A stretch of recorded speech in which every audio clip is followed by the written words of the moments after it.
Anytime I feel down, I know I can depend on you to help me pull through. The situations in my life, nobody said it would be easy to walk this way, to live this life today. But through it all, I can say that I never felt such love from somebody who treats everybody like somebody. I can't express my love with 10,000 tongues, but I'm willing to try. So I just wanna take this chance to open my mouth and say thank you.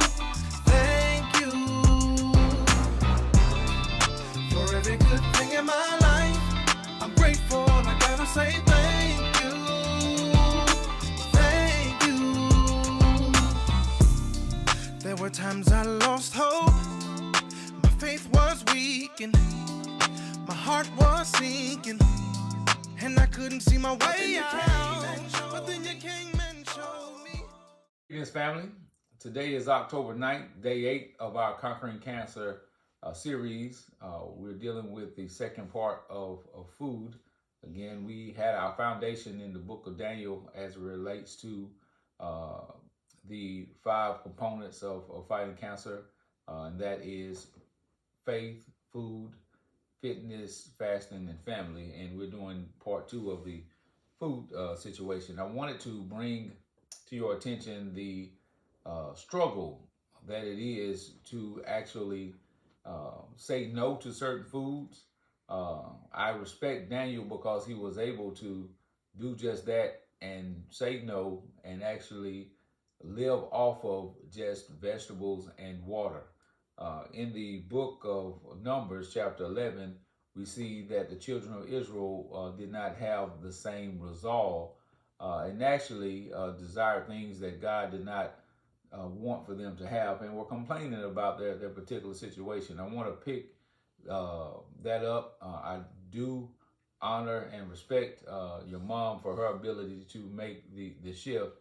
She did it in obedience to God as we prayed about what to do, and then also she did it for you as relates to the situation. She wanted to be here as long as possible. So with that being said, I want to look at Numbers chapter 11, and we'll see the situation and Israel's struggle to get their flesh under control as relates to their appetites. And it reads this in verse number 4 of Numbers chapter 11. Then the foreign rabble, and I'm actually reading from the New Living Translation, so it will be a little different wording. So the foreign rabble who were traveling with the Israelites began to crave the good things of Egypt. And the people of Israel also began to complain. "Oh, for some meat," they exclaimed.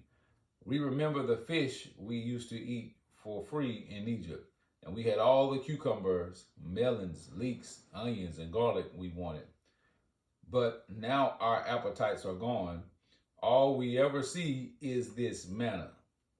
The manna looked like small coriander seeds, and it was pale yellow like gum resin. The people would go out and gather it from the ground. They made flour by grinding it with hand mills or pounding it in mortars. Then they boiled it in a pot and made it into flat cakes. These cakes tasted like pastries baked with olive oil. The manna came down on the camp with the dew during the night. And I want to pause and let you all know that God had provided the children of Israel while they were in their wilderness wandering food that fell from heaven called manna. And the children of Israel, they were not satisfied with this, but again, they longed for the world and wanted the dainty meats, if I can say it that way, of Egypt.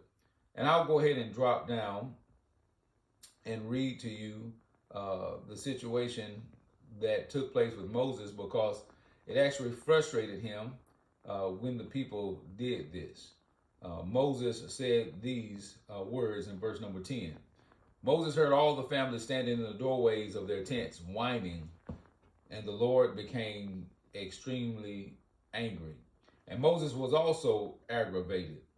And I'll go ahead and drop down to verse 14. Moses says this, I can't carry all these people by myself. The load is far too heavy. If this is how you intended to treat me, Moses speaking to God, just go ahead and kill me. Do me a favor and spare me this misery. And sometimes I bring that up because it's tough when you have a family who may need to do a certain thing. It is frustrating when one's appetite for a certain thing is not really good for them or healthy for them. And it's something that we do need to endure. And it was too much for Moses. And Moses cries out and actually even desires to die rather than even deal with the people that God had called him to minister to. And sometimes it is a heavy burden for us to bear with family. But I want to go on and read the end of the situation so that we can see what actually happened. And I'll drop down to verse number 18.